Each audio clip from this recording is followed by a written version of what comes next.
Hello and welcome to the Fat Dad Fishing Show. My name is Rich Natoli, your regular host of the show. Glad to be back, and tonight's going to be awesome because it's one of the guys that I look up to as a fisherman. Captain John Halkias will be on in just a couple of minutes. Want to apologize for the late start to the stream. If you're listening to the podcast, you don't know about that. Got a phone call for business, had to pick it up. So John and I got to take the call together. So thank you for sticking in there. We're going to jump really quick into this. As always, I want to start off by saying make sure you are supporting your local shops and businesses, whether it's me as a real estate agent in Southeast Pennsylvania, or it's Great Bay Outfitters on Radio Road in Tuckerton. Paul and his shop are sponsoring this show. Great shop. I say it every week, but it is my kayak shop. It's where I go. If I'm fishing in southern New Jersey and I need something, I'm still going to Great Bay Outfitters. That's if I need something for the kayak, that's where I'm going. And really, they got great products, but it's really the people there. So Paul is awesome. I would consider Paul a friend, but the people that he employs they just do a great job. So if you're looking for anything, head down there, tell him I said hello. And if you need real estate, give me a call. Number and all the contact information is at the beginning. For those on the podcast, you can just look me up at richardnatoli.com. And if you can't spell my name, it is in the image here, right underneath, richardnatoli.com. All right. With that said, we're not going to wait around. We're going to bring onto the stage right now Captain John Halkias. John, how you doing?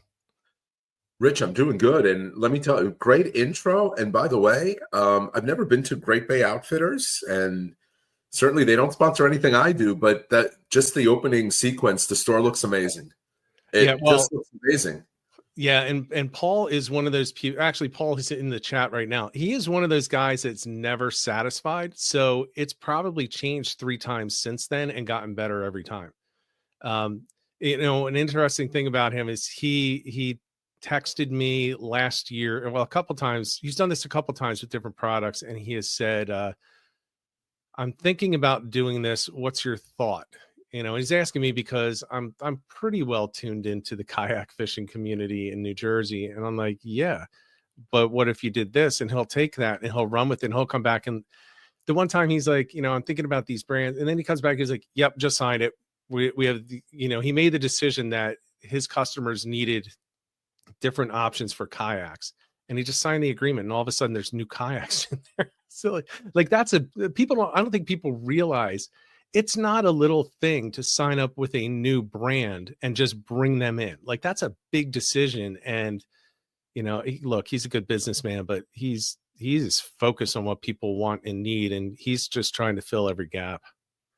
Well, I got to tell you, can they fill in the gap where guys with sore butts get a more comfortable seat on those kayaks? Because I did it once with Skinner, and oh my God. First of all, Skinner's an animal. We were out there for like 8 hours, which if you've never been on a kayak is probably too much time to be out on a kayak. And all I can remember is I had like 150-mile drive back home. This was down in Florida. He's on the southwest coast, and I'm on the east coast. And the entire way, my butt was killing me. I don't know how he sits on that dang thing so long. Well, I'll tell you this. Part of it is it depends on the brand. I think you were on a Hobie. Some people love Hobies, and some people are like they get what's called a kayak. The brand is Kayak Cushion, and they'll put that on there. I have an Old Town, and I love my Old Town. And look, I'm biased. However, I will literally sit on that seat all day. I won't stand up unless I absolutely have to. I just sit there, and it's like sitting in a recliner. I love it. Well, that's great. Yeah. But yeah, actually, Paul, pick up Kayak Cushion if you don't have that in the shop right now. That is a great product. I've never looked for it in his shop because my seat is so comfortable, but it's a great product. We'll have to get you out down at Great Bay sometime. You'll have to go for the little Fluke. Yeah, well, yesterday was opening day in New York, and I think we cornered the market on Little Fluke. So Did you? I don't know if we need to travel down to South Jersey to catch Little Fluke. So, it's funny. I was going to go, I was dead. I've been waiting a long time to go for Fluke, and nah, the weather was just not good. Everyone that I have seen has said it was just a really tough opener. Doesn't mean that there weren't some really nice fish caught, but it was just a tough one. The weather's been terrible, a lot of rain. And it's not, look, at least it's not a really cold rain, but a lot of rain. So the salinity is dropping in some of these areas that you're traditionally looking for these in the early season. And yeah, I think a lot of people just struggled. The wind was bad yesterday too, which is interesting because both Windfinder and Windy, at least here in Eastern Long Island, were reading 5 to 10 mile an hour winds, and it was a legit 15 to 20 by about 10 a.m. Yeah. And we're lucky we have the trolling motor on my boat, but a lot of our friends who were fishing near us in their boats, they were all chicken rigging with 8 to 10 ounces, and we were all saying the same thing. Where the heck is this 5 to 10 they were talking about? Right. It's not here. Yeah. And that just makes it difficult because, your drift speed is critical. You can't just be flying over. And I don't know that I could fish with an 8 to 10 ounce weight. I just don't know if I could do it. No, I don't even know the last time I've gone above 4. Personally, only because I when fishing on my boat or, one of my friends' boats, we all have trolling motors. Everybody talks about it as a game changer for blackfish and, bottom fishing, where you're traditionally anchored. But I don't know if I run a trip where I don't have to put it down at some point to make the drift conditions perfect. Yeah. And that's actually one of the topics I wanted to bring up, because there's a lot of variations on it. Now, what Skinner says is what a lot of people say. This is how fast I'm going to drift because Skinner says. But I wanted to see, dive a little bit deeper into it. So what is he says, what, 1.2 miles per hour to he says 0.7 to 1.2, but I don't believe that. I think, and we've talked about this before, Rich, because your South Jersey guys, my good friends Nino Verso and the good group at Team El Nino, they don't believe in that either. And I strictly believe in being as vertical as you can. And sometimes the drift conditions are slower and the natural presentation might be 0.2, 0.3. And sometimes, there are certain spots that we fish where during the peak tide, it's 1.8 to 2.5. That's just the way the tide runs there. Right. And drifting 0.7 to 1.2 is not going to really help your drift condition. If anything, your boat is going to be moving slower than the natural drift speed, and your lure is going to be consequently running ahead of the boat. So I believe in matching the drift speed, whether it's fast, whether it's slow. He and I also disagree about during slack using the trolling motor to cover ground. I'd rather fan cast and bring it back to the boat, because when you're creating that artificial drift, you're actually scoping out a lot, because if the natural drift is 0 or 0.1 or 0.2 and you put it to 0.7, you're just scoping out your line. So having said all that, who am I to say this when, he has a far better track record of catching fluke than I do? Right. Well, yeah. But, it's one of those things that I think it's a legitimate point to argue, though, because it's not actually proven any way. One thing that I've always disagreed with, and you've mentioned it 3 or 4 times already, is the scoping. I actually don't have much of an issue with scoping. And the reason that I don't, now it's for a different reason. Scoping, it does mean that I'm not going at the right speed. So to me, that can be an issue. However, I just changed my presentation, because to me, scoping, the biggest concern for myself is not the speed that I'm going, but the presentation on the bottom. So my dropper loop is now a foot closer to the bottom, right? So if I'm jigging, I'm basically pulling horizontal, which means I have to do a bigger swing on that to get to get it up and off. So I just kind of changed my presentation. But there are times where, I will just let it scope. And you don't run into this out where you're fishing on your boat, but in the backwaters, I may go from 5 feet to 17 feet back up to 5. I'll just let it go. I'll just let it scope all the way out, and I just change the jigging, to cover it. But who knows? I could be What dead were the wrong. reports in your shallow areas? Because we were fishing yesterday in the deeper waters of Peconic Bay, and it was a tough bite. A lot of sea robins, a few short fluke, but not the fluke life I was hoping for. But then we got reports that guys were catching in Shinnecock Bay, that were catching in Moriches Bay, which last year those were like the two best places to fish all year. Yeah. The ocean didn't really get a bite until late August into September.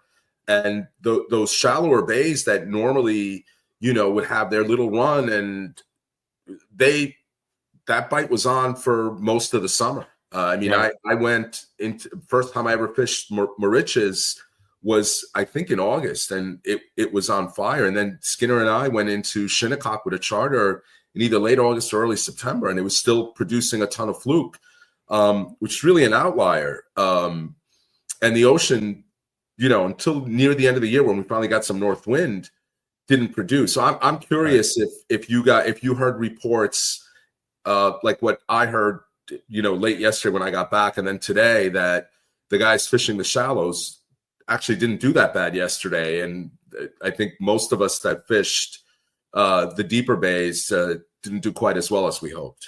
Yeah. So I didn't see any really excited reports at all from the New Jersey people that I've seen. I've seen a lot of this person caught a couple short. Now, most of these are backwater, so it's different than what you're fishing.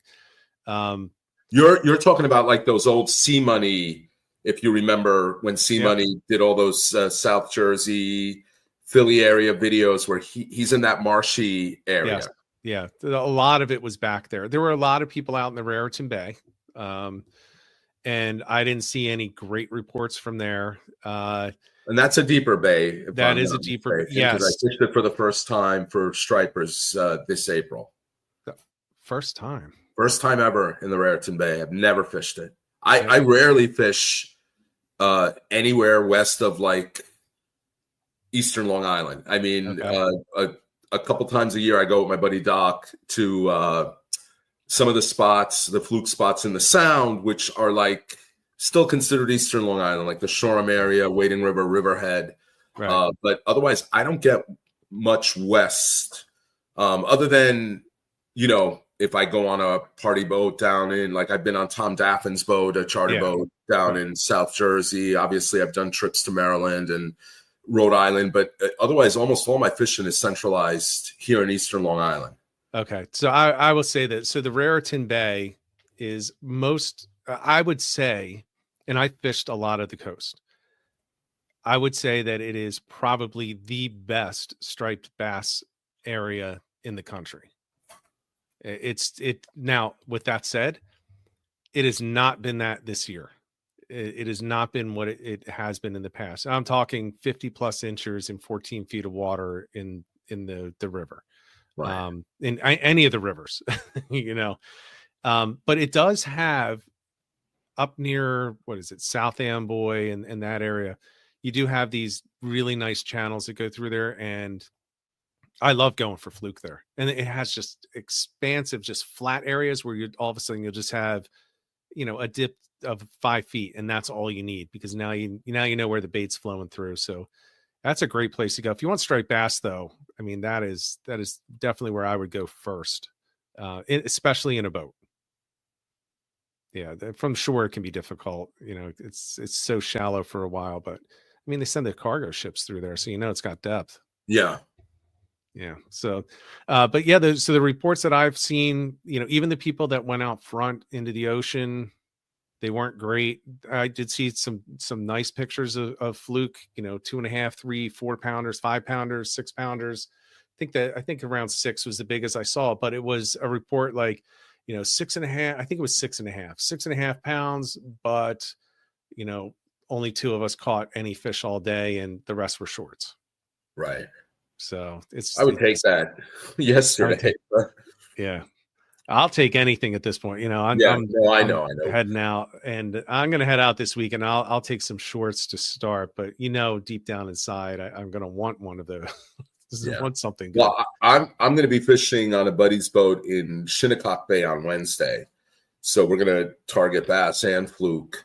And I got a couple of reports sent to me that a decent amount of fluke were caught in Shinnecock Bay yesterday. So that gives me some hope that, because I put up a video today that I really went back and forth on whether I should even publish it.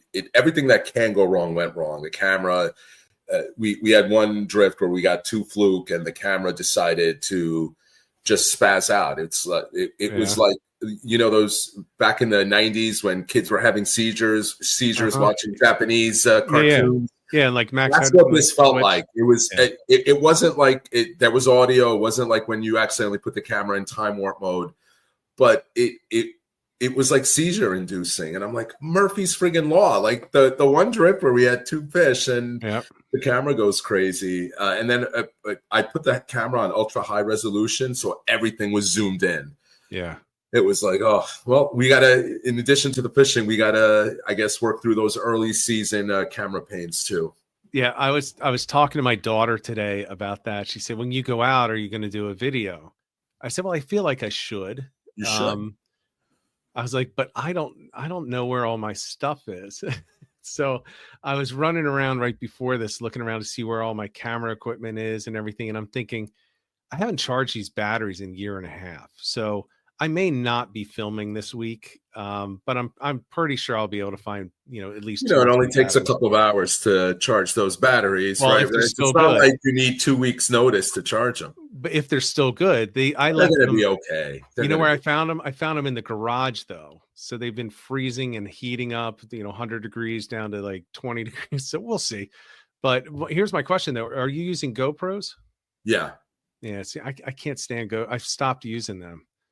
Try the DJI Osmo Action. So it's interesting you say that because my good friend JT Trolley with Next Strip Fishing. Yeah, I like JT. He said the same thing to me. Yeah, you get. I think you get a clearer picture, not quite as good sound on the DJI, but it's also like $200 cheaper. Right.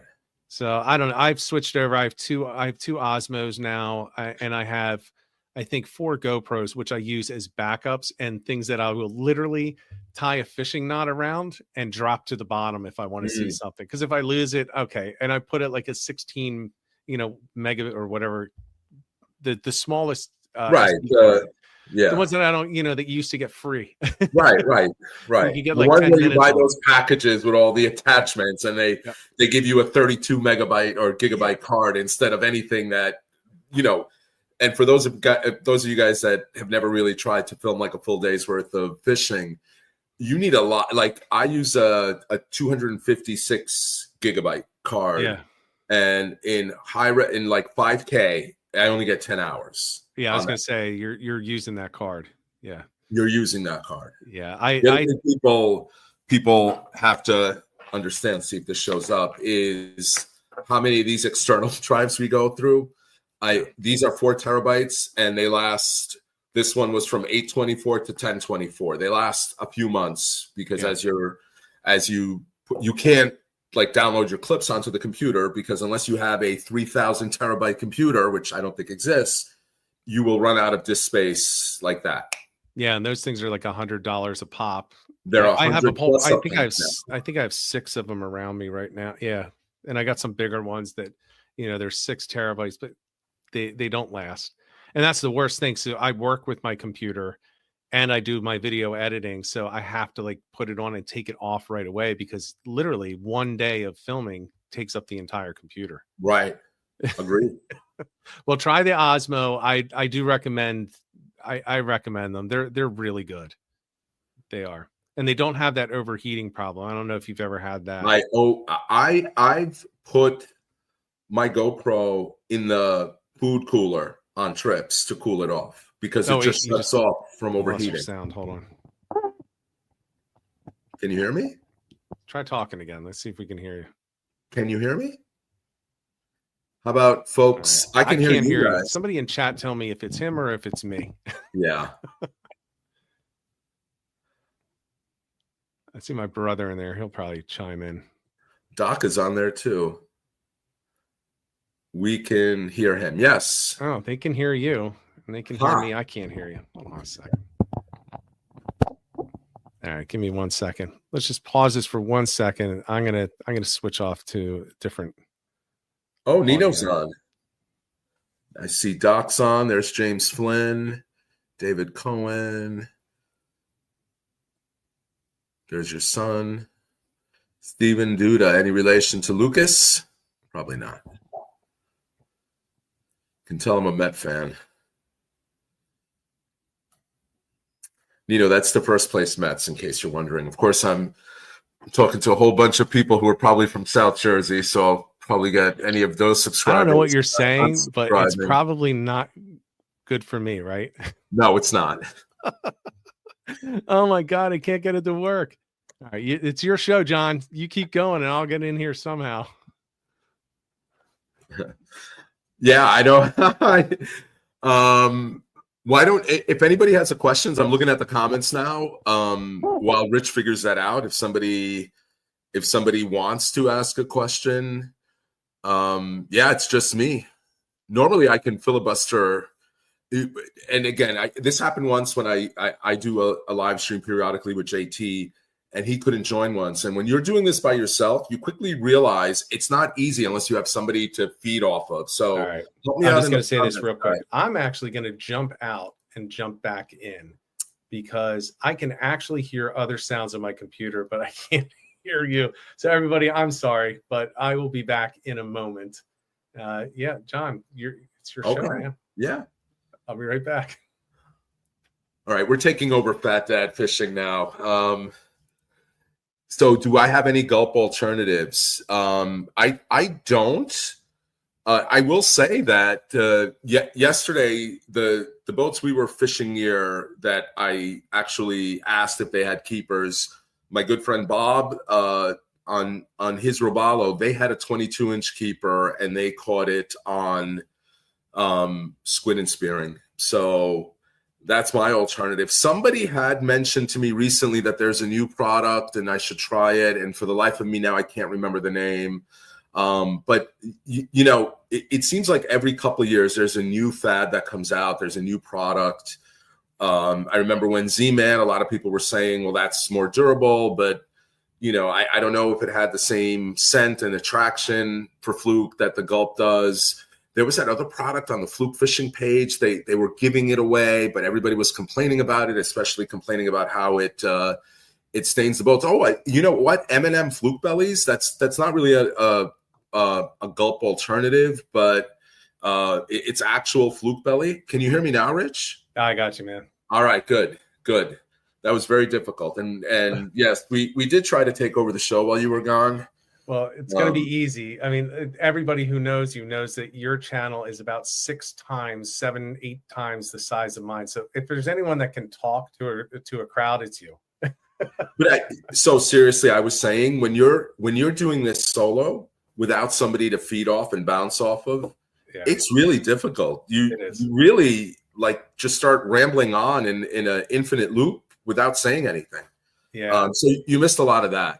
Okay. But yeah, so the M&M, I'm just answering a question about a Gulp alternative. Yep. I had on my boat a group of guys that brought the M&M Fluke belly one time, and the results were great. And I don't know why I haven't used it more. But there was a double digit caught by the guy using it. And then he gave a couple pieces out to some of the other guys on the boat. And they wound up with, I think, an 8-pounder and a 9-pounder. I have that video up from 2 or 3 years ago, but it really seemed to work. And since that all happened, I've gotten friendly with one of the co-owners of the company, Mitch Good guy, fisherman. Despite having a full-time job in the insurance world, this guy probably fishes 100 days a year. So he's out there fishing and testing, and it's definitely a product I've seen work. And I no affiliation with them other than having seen it work firsthand. Do you have an affiliation with any, do you like Gulp or any of those? No. But I found out this year by accident. So there's a program that Pure Fishing. So Pure Fishing is the parent company of Penn and Abu Garcia, and a number of other companies. I found out that I've been in their guide program for a while. That's an invitation-only type of guide program. Skinner, recommended me, and they send you an application. It's like legit. You got to fill it out. You got to show all your social media, and then they decide whether you're accepted or not. And if you're accepted, you get 35% off all their products. So I can get my pen reels for 35% off, as an example. And then for 2 weeks every December, they have a 50% off store-wide sale. So I've been in this program 3 years, and it wasn't until this year that I realized that they also own Berkeley. So when that 50% off sale came, I ordered about $400 worth of Gulp to carry me through the year. But the only affiliation I have is with my rod builder, VRC Rods. We have a Jig and Jerks line of rods out, made in America. American blanks, not 100% American made, because you just physically can't buy some of the smaller parts on the reel on the rod. In America, they're just not manufactured here, but the rods are 100% made in America, so are assembled in America, and the blanks are 100% made in America. I think that's important. I say go local. Hey, go at least stay in the country if you can. Well, and it'll be interesting too with the tariffs. I know. The knock on my rod always was how expensive it is. Mm-hmm. It might not be so expensive anymore if the Chinese rods are taxed at 100% or whatever the number is. I keep seeing different numbers: 95%, 125, whatever it's going to be. It might be cheaper. Yeah, and I've said this before, and I do want to point out, if you're going to spend money on something for fishing, make it the rod instead of the other stuff. And I bring it up almost probably every stream, but that's the most important thing that you have. The line. Look, if you like this and you like that braid, or you like the other braid, they're all probably pretty darn close to each other. But a cheap rod versus a really nice rod, there's no comparison. There's none. There's absolutely none. Like, I have rods that I like that are manufactured just regular off, come out of the factory, and I like them. But then I go back to these custom rods that my grandfather made 30 years ago, 40 years ago. And I still prefer to use those because they're better. And those are like 40-year-old blanks. God, I'm 51, and I was getting them when I was like 10, 12, 15 years old. Yeah. And, there's a big difference. Just to go back, because somebody had asked me that question about the alternatives, and David Cohen makes a great point. I forgot about this. Those M&M Fluke bellies are not allowed to be sold in New Jersey. It's because they are actual Fluke bellies, and whatever the New Jersey equivalent of the environmental conservation group there, the regulatory group, it has not approved them for sale. They are allowed in New York, I believe Connecticut and Rhode Island and some other places, but not New Jersey. So do you have to, in New York, if you're fishing with Fluke bellies that you're just cutting up, do you have to keep them? I don't fish with Fluke bellies for that reason. So I saw Doc join too. Hi, Doc. Oh, Doc. Doc's better. Under the weather. Again, unfortunately, last time I did a live stream with JT, he was under the weather, and now poor guy, he's under the weather again. But we had gotten stopped years ago. Me, him, and Sweeney were fishing in Montauk. We caught a legal fluke. It was a smaller size. We were having kind of a tough day, and we're like, hey, let's strip it, keep the carcass. So we stripped it. We put the carcass in the ice, used the Fluke bellies, and sure enough, we're turning around Montauk Point to head west towards our home port, and out of nowhere, a DC boat puts its lights on, pulls us over, does an inspection, and we were transparent. We're like, hey, look, we have some fillets here, but we used the Fluke belly, and we kept the carcass. It's 19 plus inches. They measured it. They're like, we're not going to give you a ticket, but you're only allowed to fillet the white side, which is the most ridiculous rule on the face of the earth. But it's absolutely true. You can only, I think it's the white side. I don't remember now, but I think it's the white side. I could be wrong. Maybe it's the brown side. You can only fillet, and you got to keep the other one whole. I don't understand the justification for that. Does the fish stretch if you fillet both sides? I don't know, but they warned us. They didn't write us a ticket. And really, like if clients bring fluke bellies, I don't tell them to throw them away. They're on the boat. If they're going to check, they're going to find them. But it's their responsibility, not mine. I don't want to take the chance. Now M&M though does have some exemption where it's an approved product by the New York State Department of Environmental Conservation. So if you have the package, you're good. But not New Jersey. Not New Jersey, and be careful if you're in New York using them. If you're using your own fluke bellies, I can't imagine that they would write you a ticket for that, but it's technically illegal.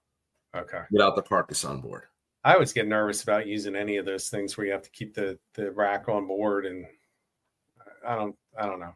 And then in a kayak, like I'm just pulling around a dead fish that's bleeding all over, and then it attracts sharks, which is a pain in the neck because then you lose the actual rest of the fillet that you wanted to eat later. I'm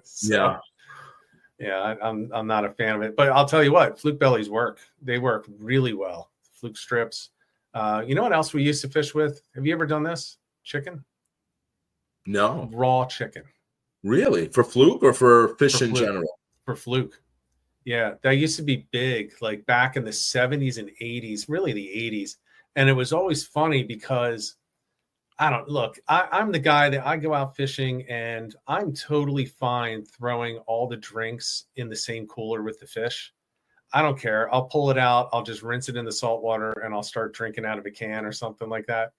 I have blood on my hands. I'll grab a sandwich and still eat, But these people aren't thinking. They're using raw chicken all day. And a lot of fishermen were getting sick. Right. Because they were getting salmonella from the chicken because they weren't thinking about, they were doing what I do, I shouldn't do, but do.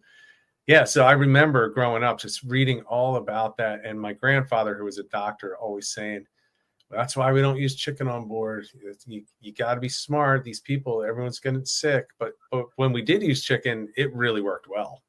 Well, I'm going to invoke C Money for the second time. I think one of his most viral videos going back 9-10 years when he really shot to prominence in the YouTube fishing world was when he was using bacon.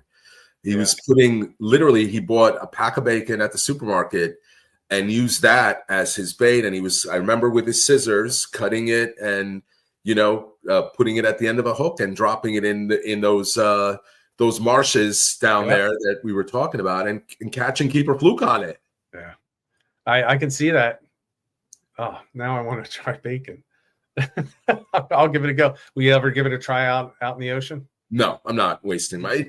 I don't know how it would stay on because there's so much. I don't either. Maybe turkey bacon. It's a little less fatty because I'm thinking the fatty part of the bacon, once the hook, digs into it, it's going to rip right through it. Yeah. Unless it's just for the scent and there's no presentation, you just put it on like a ball. So Heaven and Elle Outdoors is saying she's tried bacon in the ocean. It didn't work.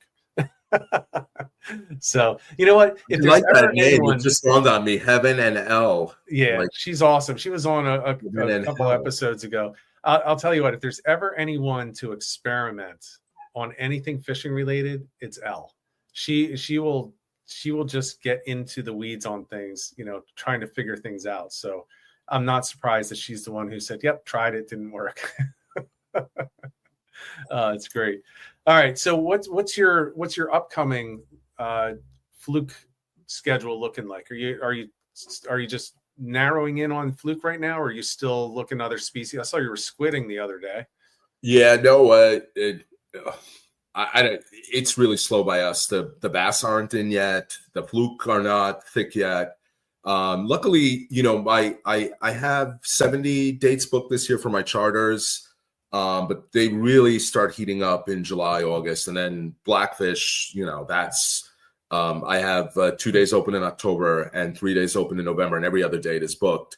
So I don't have a lot of charters, but I canceled tomorrow already because the fishing was so bad the other day. I told, the last thing I want to do is take clients out and, have them catching sea robins and no bass alternative. If there was a bass alternative, I could pivot to that. So just going to keep prospecting, wait till the fluke come in. And then I have a bunch of people that told me, hey, when that bite heats up, let's go. So it's just waiting right now, unfortunately.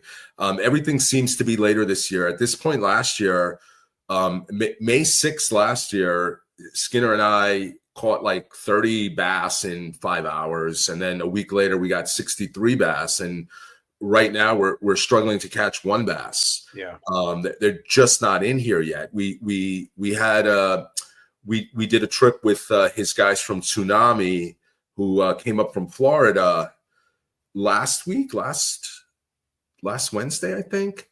And we couldn't even get porgies where the porgy bite normally happens. It was May 1st, so 5 days ago. Usually Peconic Bay is loaded with porgies. That was a struggle. The normal grounds where those big Peconic Bay, like 14, 15, 16-inch porgies are caught, they come in to spawn. Couldn't catch one. We went to our weak fish grounds and got a few porgies there, and then found 4 really small schoolies, nowhere near where we should be catching them. We just tried this spot on a lark and got a few fish. So everything is way behind this year. So I don't know if it's going to change, though. And the reason I say that is I know people that have caught 50-plus inchers in the surf in South Jersey. So and people that have been in the Raritan, every week and have never said it turned on, but those big fish that they were expecting in the Raritan are south at this point. So I don't know. Maybe we don't get those fish anyway. Well, that's true. We don't get those 15-inch fish in my area. We get the fish that migrate through the Shinnecock Canal into Peconic Bay, and those fish are there right now in Shinnecock. So it's just waiting right now. Yeah. So we'll see. I am fishing Shinnecock, like I said, on Wednesday, and we will go from there. We'll see how the fishing is there, and that's also something I could do with my boat. It's a 30-mile run for me to Shinnecock. Right.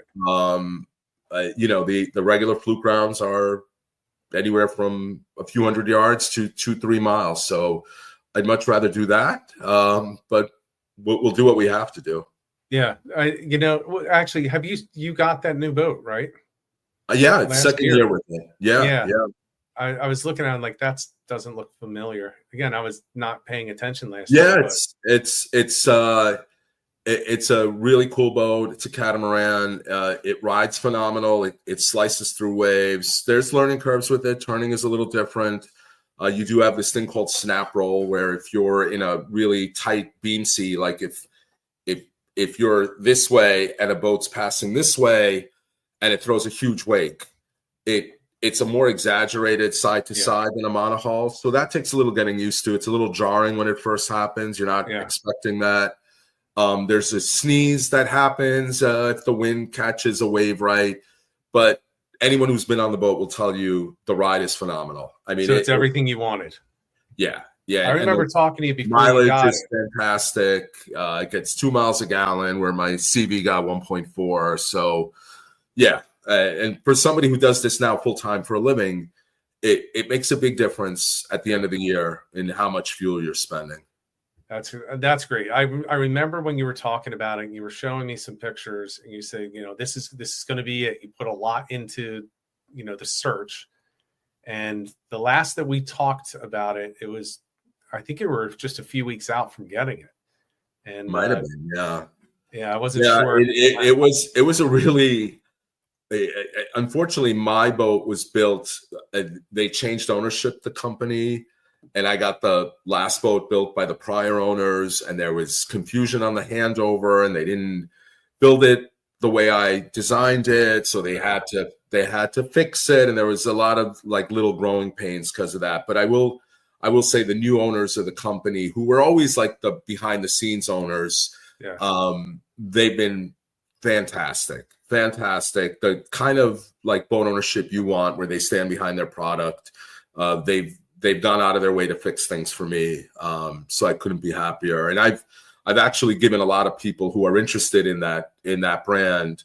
I've told them, anybody in Long Island wants to considering buying one, I'll take you for a ride. Pick the windiest day you want, and you'll see what I'm talking about. That's great. Because you were telling me about how it can be really tough coming around that point in some of the weather. That's what scares the crap out of me. I mean, that's like, out of all the things that worry me about chartering, I don't think anything worries me more than taking strangers around Montauk Point, especially late in the day, like 2 o'clock, 3 o'clock in the afternoon. If you have an outgoing tide, so the tide is leaving the bay and going into the ocean, and you have the prevailing southwest wind, which pushes in, if that wind picks up to 15, 20 miles an hour and you have that outgoing tide, good Lord, it is scary. Yeah. I've been through some of the, not, I've never been around Montauk Point, but I've been through some stuff where it's just like, I don't know. I don't know how we're going to do this. And then you just have to trust that you got enough power and you have a quick enough reaction time and you can see where the wave's going to push you. I don't know that I could do that with a charter in an area like that. It's just too much responsibility, Yeah, and I'm a worrywart too. I'm like somebody who plans everything out well in advance, and it's a running joke with some of my friends about how concerned I am about things. I to this day I don't know if I have like that internal disposition to. I'm not a risk taker, so yeah. I'm sure I disappoint a lot of clients who want to fish the ocean, and I'll just say no. We can cancel or we can fish this area, but they're calling for 15 to 20 mile an hour winds, and we're not going into the ocean.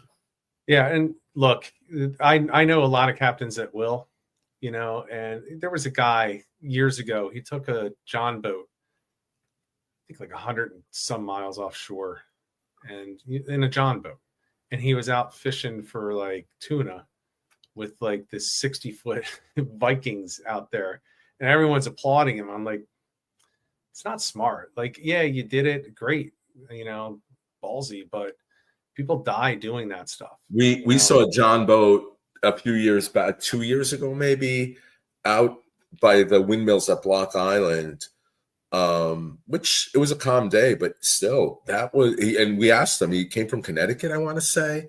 That had to be like a 15-mile run dead south for him. And I'm like, who's going out in a 14-foot boat like that far? Not me. Yeah. Now I would go in my kayak if I would go 100 miles offshore with the kayak if I had a mothership there watching, in case something went wrong. And, I think that's okay. Like they drop it off a yacht, they drop that 14-footer. Okay, go have fun. You got somebody there to save you if stuff goes wrong. But I don't know, man. I used to like the risky stuff. And I've seen so many bad things happen. And I've almost had bad things happen to me. And I still don't know how they didn't. I think my brother, who's in the chat right now, just coming in a thunderstorm into Cape May Inlet, no visibility, lightning hitting all around you, 24-foot Grady White. And this is pre-satellite. So it's a compass. And my grandfather's standing next to me. It's his boat. And he's making me drive. And he's just watching the charts and the compass, trying to read it. And he's like, the buoy should be dead ahead. And he admitted later, we're both thinking there's no way it's dead ahead, but it's somewhere close. When we came over a wave and the buoy was below us. Wow. So as we're coming down the other side, we're on top of this buoy. And this buoy's like, I don't know how, if anyone in the chat knows how big the Cape May buoy was back in the 80s, but we're coming down at it and we almost hit it. Wow. Things just go wrong quick. Yep. And there's nothing you can do about it. If we had gone in the water there's no one to help us. Yeah. There's no one there, and the boats that were right near us, they wouldn't have even seen it. And there were boats near us, but they're disappearing when you're coming up over a breaker, and there's nothing that we could do. The storm wasn't forecasted because my grandfather was very safe. He would not go out when there's a forecasted storm. We'd see thunderstorms and we would run away from them to get around them. We go 50 miles in one direction just to go around and not through. And we got caught. And I think anyone who boats and fishes long enough will have stories like that. Yeah. I know we back in 2018, we did our annual Fluke tournament here in the North Fork of Long Island, and we were in Montauk, and we had a couple big fish on deck too. We wound up with second and third place in this tournament, and we went back through one of those crazy thunderstorms that popped up out of nowhere. It was beautiful, flat, calm, sunny, hot day, and we were never happier to see land than when we got around when we finally got out of that thunderstorm. It was bad. Yeah, they can get scary quick, and that's one thing that scares me on a kayak. Sometimes you go out, and I think I told this story before. I went out just on a kayak in the backwater in the marshes, right? Not a big deal.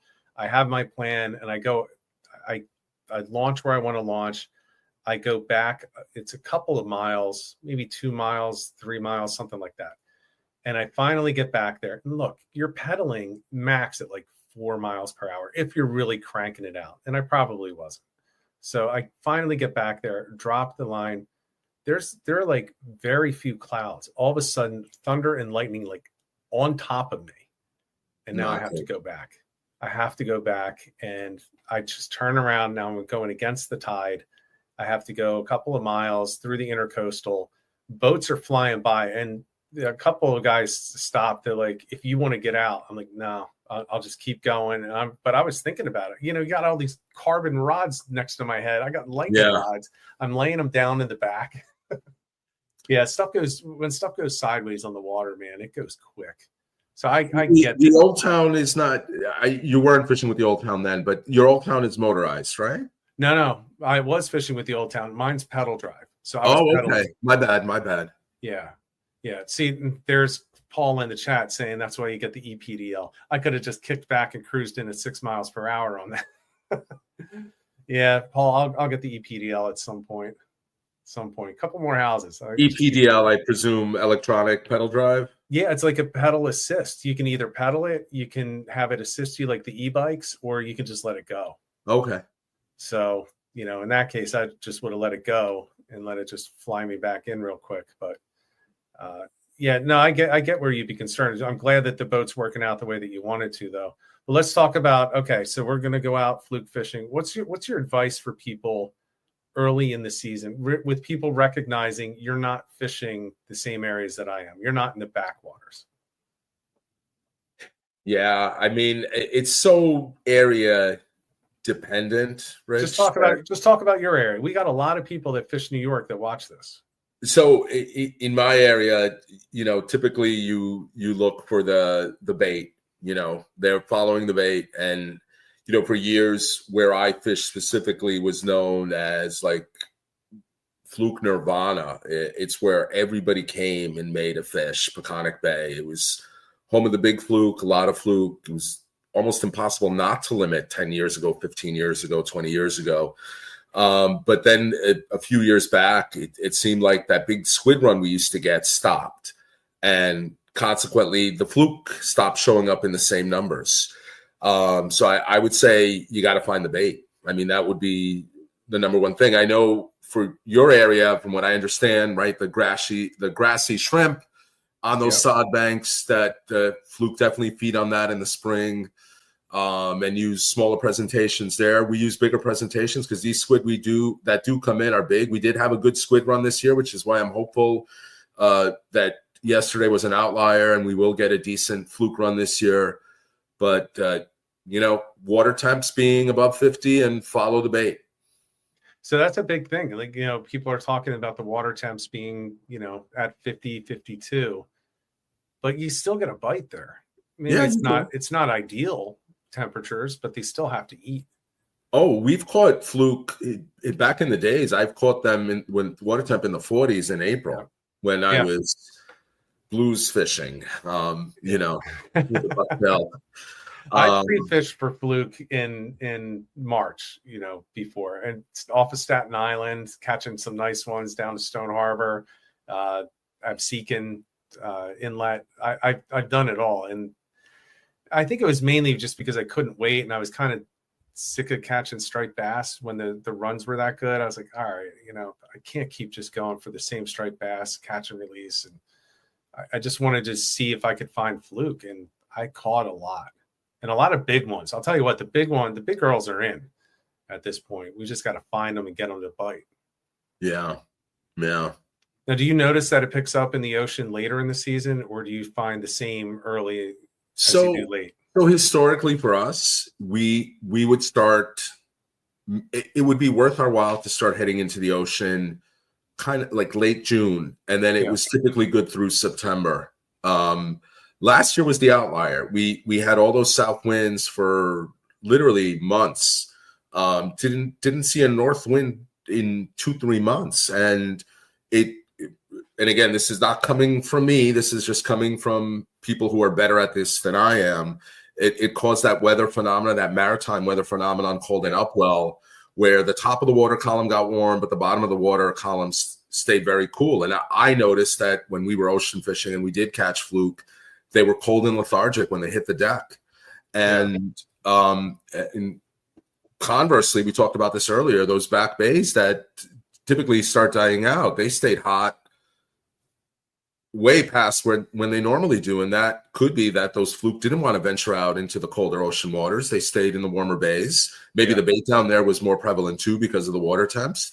But then once we got a couple of days of north wind, it like turned on in the ocean. We finally started getting trips like what we're used to. And that didn't happen till late August last year. So it means they were there, so they were there. They weren't there. They stayed in the bays because that bay fishing lasted a lot longer than it normally does. And conversely, the ocean fishing didn't start, and those fish migrate out of the bays and go into the ocean. So they just they were hanging longer. So they were hanging. Yeah. So I don't know what to say anymore other than, we'll play it by ear. We got some experience last year running into the bays from where I am. And if we have to start doing more of that, for me, it's the same run. It's 30 miles one way, it's 30 miles west or 30 miles east into the ocean. So we'll adjust, but, and we don't have to deal with Montauk Point if we run into Shinnecock Bay. We do have to deal with the locks and stuff, going through the canal, but that's only slightly frightening for a couple seconds when you're, going through that narrow canal. And you guys have Point Lookout, right? Is that Point Pleasant? What's that body of water where those currents are moving like crazy? I've seen the videos on YouTube. Yeah. That's where Elle fishes. What's that area called again? Did I get it right? Point Pleasant. Okay. Yeah, that canal is ridiculous. I've never been through that canal in a boat. I don't know that I'd want to. I've been through the Cape May Canal, which can get vicious depending on what's going through at the same time and what the currents are, but nothing's like that. That's what the best part of Point Pleasant is, though? It's like all the, how do I do this without insulting half your audience? But all the South Jersey people who don't take gruff from no one when a big boat passes them fast, and they're all like, "Hey, F you!" They're like you watch these videos where people are like screaming and cursing, F-bombs flying, because the boat is going too fast or throwing too big a wake. It's actually really funny. I know it's dangerous. I'm not trying to, It is funny. I watch those. I love when there's a new one and it's in New Jersey, because I'm like, because they always show, Haulover Inlet and all that stuff. I'm like, I don't want to see Haulover. I want to, You don't see the Jersey Shore cast rejects though until you watch the Point Pleasant one.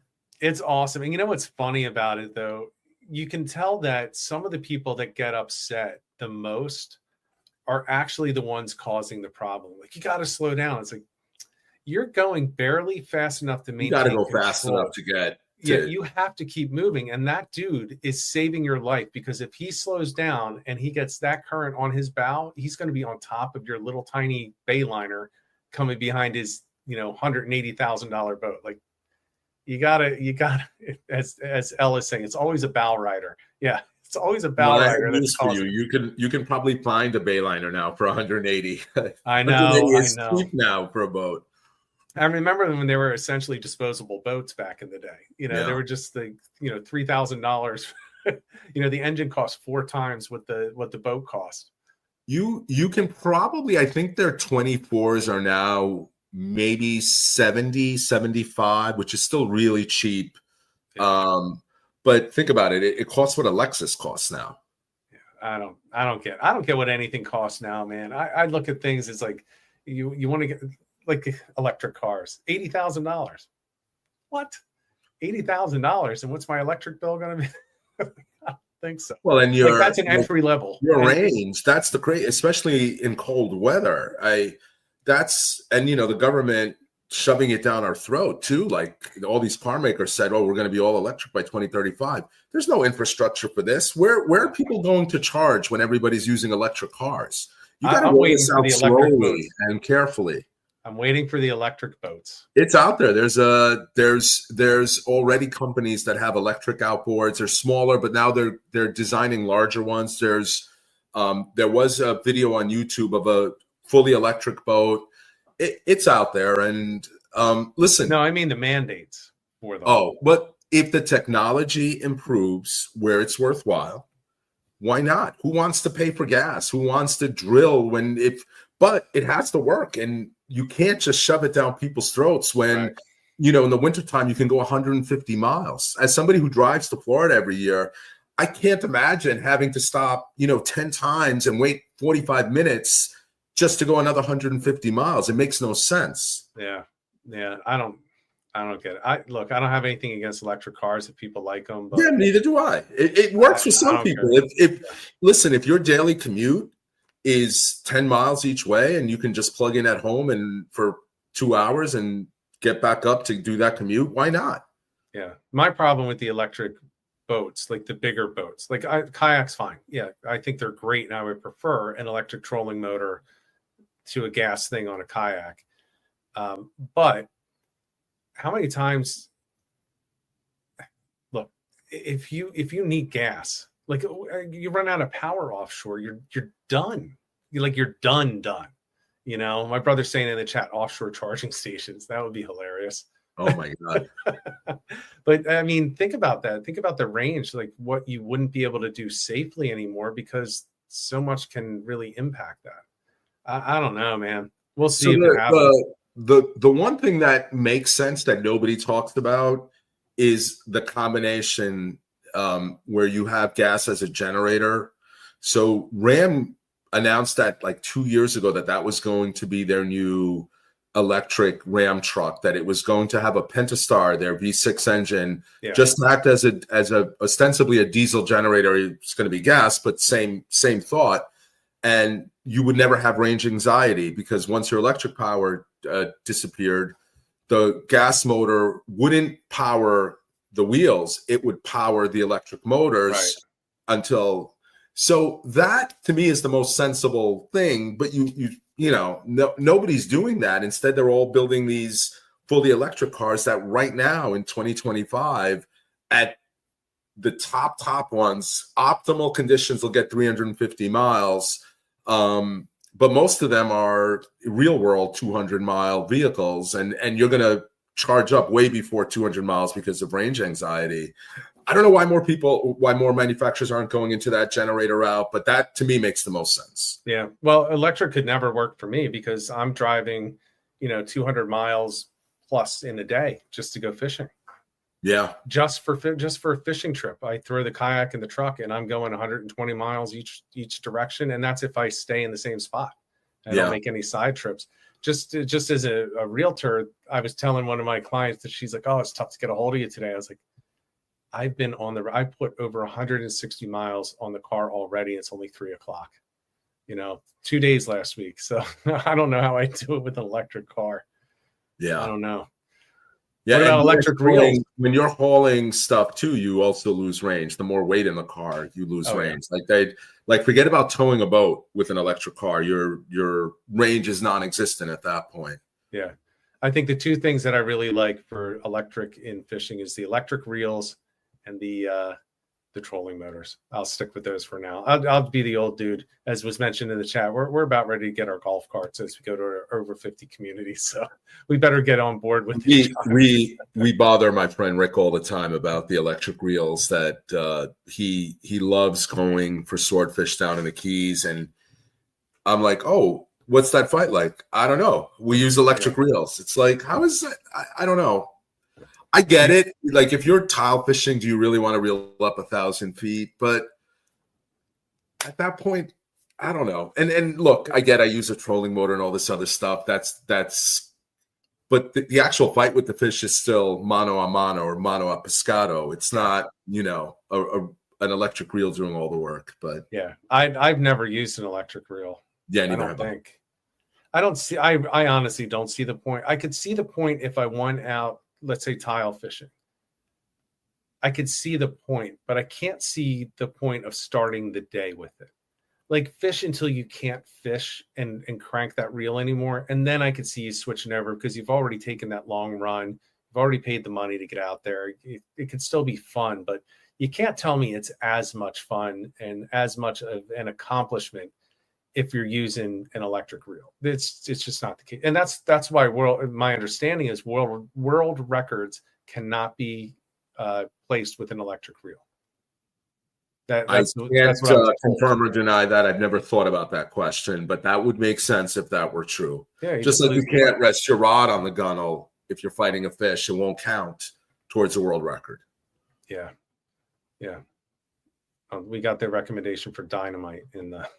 I'll pass on that. All right, so we're coming up to the end of our hour. I can't believe it's been an hour, Rich. I know.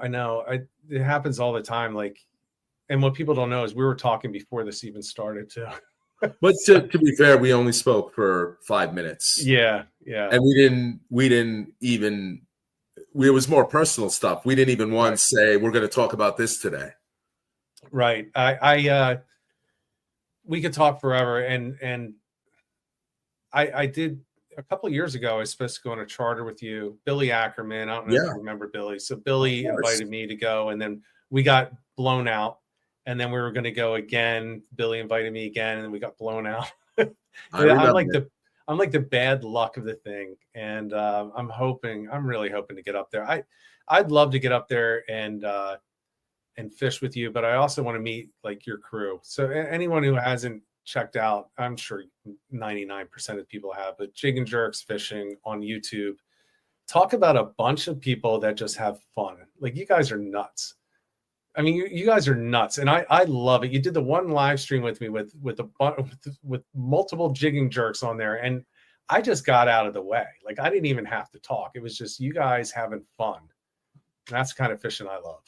Yeah, I mean, look, half the fun of fishing is the joking around with your friends, the ball busting.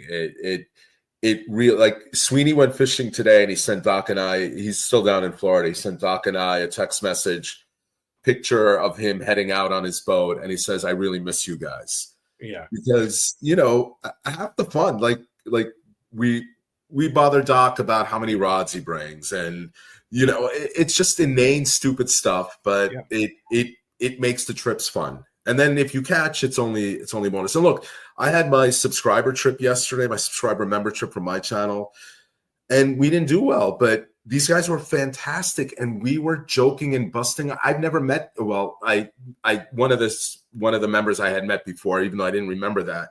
But we were just ripping on each other like we were lifelong friends, and it was such a great trip for that. Like, that's my memory of the trip, not the not catching part. Yeah, one of the best trips I've ever had was redfish charter in the Chesapeake. We didn't catch a fish all day, and we were out there. We went well over 100 miles just searching them out and trying for them. And I don't even think anybody had a bite or a hookup at all.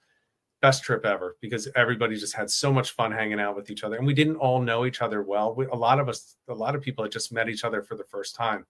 For me, that's what it's all about. And that's why I do enjoy watching your channel and others like that, because it's look, for me, it's more about having the fun. And then you also get to learn a little bit, if you pay attention. But I love the ball busting. I mean, Doc is saying in the chat that we loosen his drag all the time. And oh boy, not only do we loosen. So can I tell a quick story? Of course. One of my last pranks on him, Doc, don't get mad at me for telling this. So, we had placed a big order with Delaware group, E&S Bucktails, Sean Halkias, great group of guys down there. They make their own bucktails, reasonably priced too. I think it's $1 an ounce. So we all put in a big order. Doc's friend did, Doc did, I did. Sean was coming up for Easter to hang out with Todd Mann, and Sean and his wife are good friends with Todd and his wife. So I was supposed to pick up the bucktails. So Doc gave me an envelope with his name on it with money inside, and one for his friend with money inside. And I was going to see Sean. So when I got home, he gave me the envelope, and I'm like, it's sealed, but it's not sealed great. So I managed to open the envelope, and I hand wrote a crazy note from Doc to Sean, about how, thanking him. It started off innocently enough, hey, thank you for the great price. Love the bucktails service. Hopefully I can catch a keeper this year because, as you probably know, I'm not a great fisherman.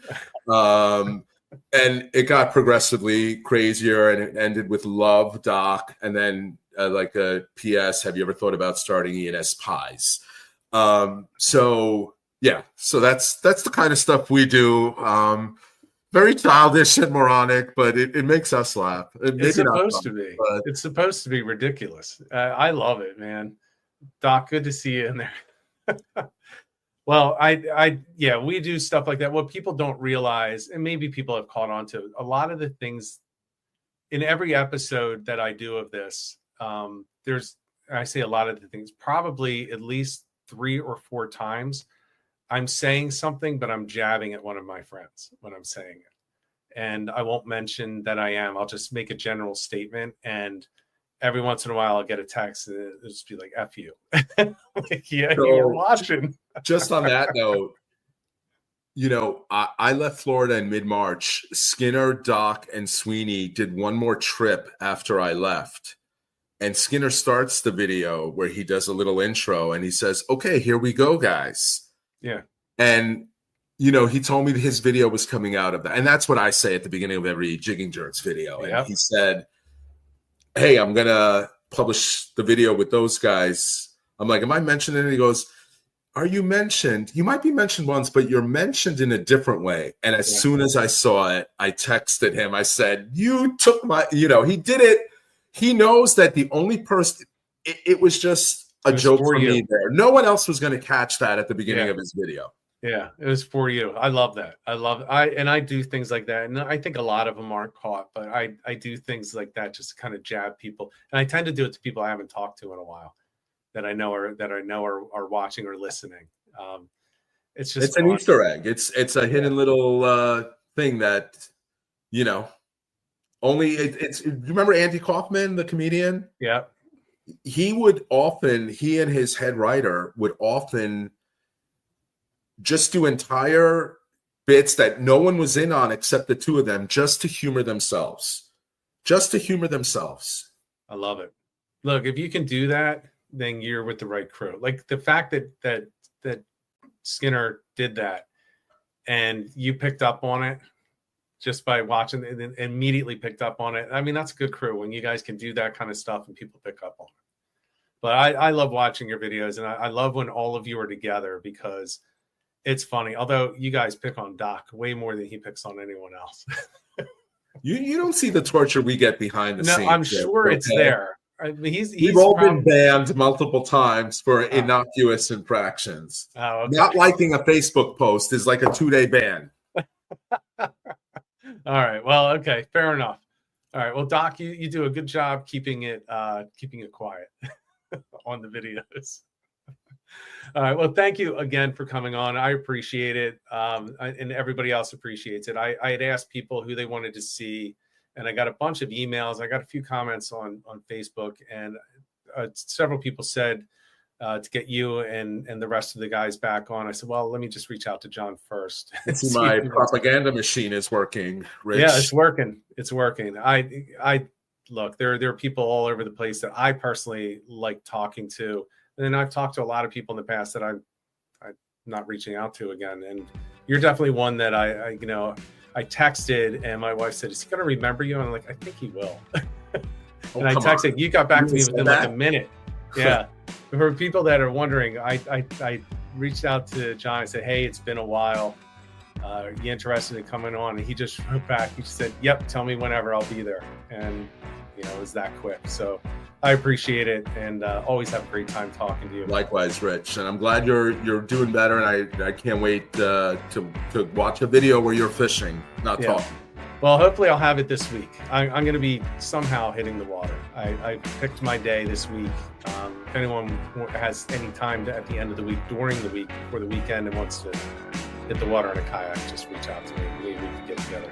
Everybody, thanks for tuning in. Really appreciate it. I'll be announcing next week's guest later in the week. And until next week, get out there, get on the water, and get some tight lines.